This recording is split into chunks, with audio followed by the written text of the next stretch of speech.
Hi everyone, Assalamu alaikum. Welcome to Shazia Tamil Kitchen.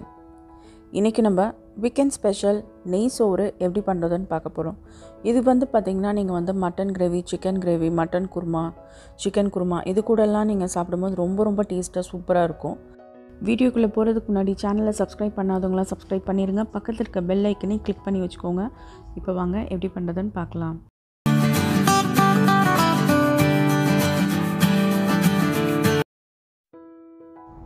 நம்ம இப்போ நெய் சோறு செய்ய போகிற அளவு பார்த்திங்கன்னா 1/2 கிலோ அளவில் செய்ய போகிறோம். ஸோ நான் ஏற்கனவே 1/2 கிலோ பாஸ்மதி ரைஸை வாஷ் பண்ணி ஒரு 1/2 hour முன்னாடியே ஊற வச்சுருக்கேன். நீங்கள் எப்போ செய்ய போகிறீங்களோ அதுக்கு 1/2 மணி நேரத்துக்கு முன்னாடியே கழுவி ஊற வச்சுருங்க. ஸோ இப்போ ஒரு கடாயில் 1/2 கப் நெய் சேர்த்துக்கோங்க.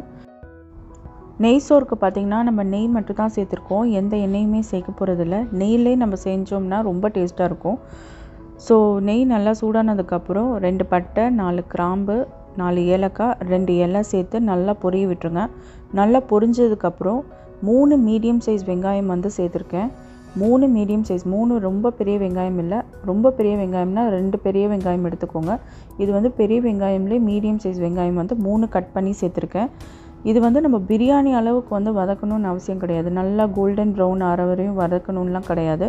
ஜஸ்ட்டு அந்த வெங்காயம் லைட்டு பிங்க்காக வர அளவுக்கு வதக்கினாலே போதும். நல்லா சாஃப்டாக ஒரு லைட்டு பிங்க் கலர் வரும் பார்த்திங்களா, அந்த அளவுக்கு வதக்கினாலே போதும்.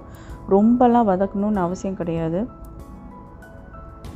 ஸோ இப்போ வெங்காயம் நல்லா வதங்கட்டும். இப்போ பார்த்திங்கன்னா வெங்காயம் இந்த அளவுக்கு வதங்கினா போதும். உங்களுக்கு தெரியுது பார்த்திங்களா, லைட்டு பிங்க், இந்த அளவுக்கு வதங்கினாலே போதும் இந்த நெய் சோறுக்கு. ஸோ இப்போ வெங்காயம் வதங்கிடுச்சு. இதில் ஒரு 4 பச்சை மிளகா நான் வெறும் காம்பு மட்டும் பிச்சுட்டு சேர்த்துருக்கேன்.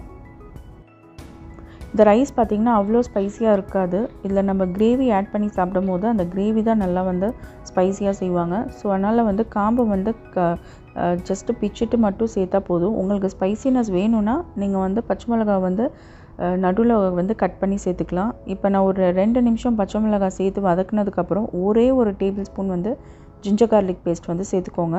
சேர்த்துட்டு நல்லா வதக்கி விட்டுக்கோங்க. எல்லாமே சேர்த்துட்டு 1 நிமிஷம் 2 நிமிஷம் வதக்குனா போதும்.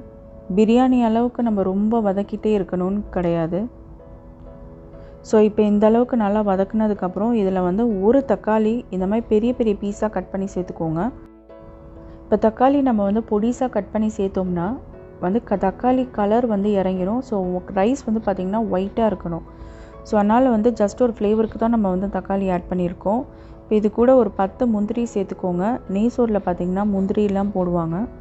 ஸோ போட்டு நல்லா வதக்குனதுக்கப்புறம் ஒரு கைப்பிடி கொத்தமல்லி, ஒரு கைப்பிடி புதினா நல்லா வாஷ் பண்ணி சேர்த்துக்கோங்க. எல்லாம் சேர்த்துட்டு நல்லா வதக்கி விட்டுக்கலாம். கொத்தமல்லி, புதினா எல்லாம் சேர்த்து நல்லா வதக்குனதுக்கப்புறம் இது கூட நான் 1 டேபிள் ஸ்பூன் சால்ட்டு சேர்த்துக்கிறேன். சால்ட்டு சேர்த்துட்டு நல்லா வதக்கி விட்டுக்கோங்க.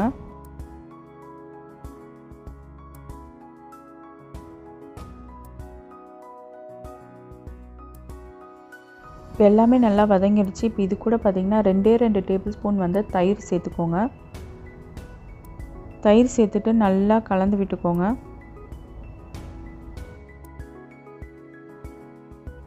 இப்போ எல்லாமே நல்லா வதங்கினதுக்கப்புறம் இப்போ நம்ம இதில் தண்ணி சேர்த்துக்கலாம். 1/2 கிலோ அரிசி சொல்லியிருக்கேன். 1/2 கிலோ நான் மெஷர் பண்ண கப்பில் பார்த்திங்கன்னா 2 கப்பு வந்துச்சு. ஸோ 1 கப்பு ரைஸ்க்கு 1.5 கப்பு தண்ணி அளவில் நான் 2 கப்பு அரிசிக்கு 3 கப்பு தண்ணி சேர்த்துருக்கேன். நீங்கள் எந்த கப்பில் ரைஸை மெஷர் பண்ணிங்களோ அதே கப்பில் தான் நீங்கள் தண்ணி மெஷர் பண்ணணும். ஸோ 1 கப் ரைஸ்க்கு 1.5 கப் தண்ணி, அந்த அளவில் நான் 3 கப் தண்ணி சேர்த்து தண்ணி நல்லா கொதித்ததுக்கப்புறம் இது கூட பார்த்திங்கன்னா 1/2 கப் தேங்காய் பால் சேர்த்துருக்கேன். ஸோ தண்ணி சேர்த்துட்டு தேங்காய் பால் சேர்த்தா மெஷர்மெண்ட் மாறுமா அப்படின்னா மாறவே மாறாது. தேங்காய் பால் ஒரு ஃப்ளேவருக்கு தான் நம்ம சேர்க்குறோம். ஸோ நம்ம ரைஸ் நல்லா ஒயிட்டாக வரும், அதுக்காக மட்டும்தான் நம்ம தேங்காய் பால் சேர்க்குறோம். ஸோ நல்லா தண்ணி நல்லா கொதித்ததுக்கப்புறம் இப்போ நம்ம ஊற வச்ச ரைஸை சேர்த்துக்கலாம். சேர்த்துட்டு நல்லா மிக்ஸ் பண்ணி விட்டுக்கோங்க. இப்போ நீங்கள் சால்ட் எல்லாமே செக் பண்ணிக்கோங்க. சால்ட் கரெக்டாக இருந்தால் விட்டுருங்க. சால்ட் கம்மியாக இருந்தால் கொஞ்சம் லைட்டாக இப்போவே சேர்த்துக்கோங்க. ஒரு லிட்டர் க்ளோஸ் பண்ணிவிட்டு தண்ணி இப்போ பார்த்திங்கன்னா நல்லா வற்றி இருக்குது. ரைஸும் தண்ணி ஒன்றா இருக்குது.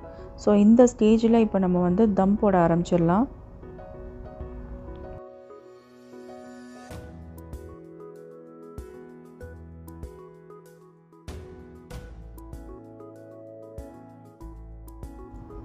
இப்போ தம் போடுறதுக்கு நான் பழைய தோசைக்கல்லை வந்து சூடாக்கி வச்சுருக்கேன். ஸோ நல்லா சூடானதுக்கப்புறம் இதுக்கு மேலே இந்த கடாயை வச்சுட்டு அந்த கடாயோட லிட்டை வந்து நான் ஒரு துணியால் சுற்றி மூடியிருக்கேன். ஏன்னா அந்த லிட்டுக்கு மேலே என்னால் வெயிட் வைக்க முடியாது. ஸோ அதனால் நான் இப்படி பண்ணியிருக்கேன். உங்களோட லிட்டு ஃப்ளாட்டாக இருந்தால் நீங்கள் அந்த லிட்டை மூடிட்டு அதுக்கு மேலே ஏதாவது தண்ணி பாத்திரமோ ஏதாவது வெயிட் வைங்க. ஸோ அப்போ வந்து நம்மளுக்கு அந்த ஆவி வந்து வெளியே போகாமல் இருக்கும். இப்போ நம்ம ஃப்ளேமை வந்து லோவில் வச்சுருங்க. லோவில் வச்சுட்டு ஒரு 15 நிமிஷம் இதை அப்படியே வந்து விட்டுருங்க. எதுவுமே பண்ண வேணாம், அதுவே குக் ஆகும். 15 நிமிஷத்துக்கு அப்புறம் ஸ்டவ் ஆஃப் பண்ணிவிட்டு உடனே ஓப்பன் பண்ண வேணாம். 15 மினிட்ஸ் கழித்து ஓப்பன் பண்ணால் போதும். A few moments later. இப்போ நான் வந்து 15 மினிட்ஸ் கழித்து நான் ஓப்பன் பண்ணுறேன். இப்போ பார்த்தீங்கன்னா ரைஸ் வந்து நல்லாவே குக் ஆகிருக்கு. உங்களுக்கு பார்த்தா தெரியும் எப்படி நிற்கிது பாருங்க ரைஸு. ஸோ நம்மளோட நெய் சோறு வந்து சூப்பராக வந்திருக்கு. தேங்காய் பால் நெய் செம்ம வாசனையாக இருக்குது. இதை வந்து கண்டிப்பாக நீங்கள் வந்து வீட்டில் செஞ்சு பாருங்கள். எல்லாருக்குமே ரொம்ப ரொம்ப பிடிக்கும். ரைஸ் வந்து அவ்வளோ உதிரியாக சூப்பராக இருந்துச்சு. இந்த நெய் சோறு கூட நீங்கள் வந்து மட்டன் குருமா சாப்பிட்லாம், சிக்கன் குருமா, சிக்கன் கறி, பெப்பர் சிக்கன், பெப்பர் மட்டன் எது வேணால் நீங்கள் சாப்பிட்லாம். அவ்வளோ டேஸ்ட் வந்து ரொம்ப ரொம்ப சூப்பராக இருந்துச்சு. கண்டிப்பாக இந்த வீக்கெண்ட் டைமில் நீங்கள் வந்து உங்கள் வீட்டில் இந்த நெய் சோறு வந்து செஞ்சு பாருங்கள். செஞ்சு பார்த்துட்டு எப்படி இருந்துச்சுன்னு மறக்காமல் எனக்கு கமெண்ட் பண்ணுங்கள். இந்த வீடியோ உங்களுக்கு பிடிச்சிருக்குன்னு நம்புகிறேன். பிடிச்சிருந்தால் லைக் பண்ணுங்கள், ஃப்ரெண்ட்ஸ் அண்ட் ஃபேமிலியோட ஷேர் பண்ணுங்கள். மறக்காமல் ஷாசியா தமிழ் கிச்சனை சப்ஸ்கிரைப் பண்ணுங்கள். நாளைக்கு இன்னொரு ரெசிபியில் பார்க்கலாம். தேங்க்யூ ஃபார் வாட்சிங்.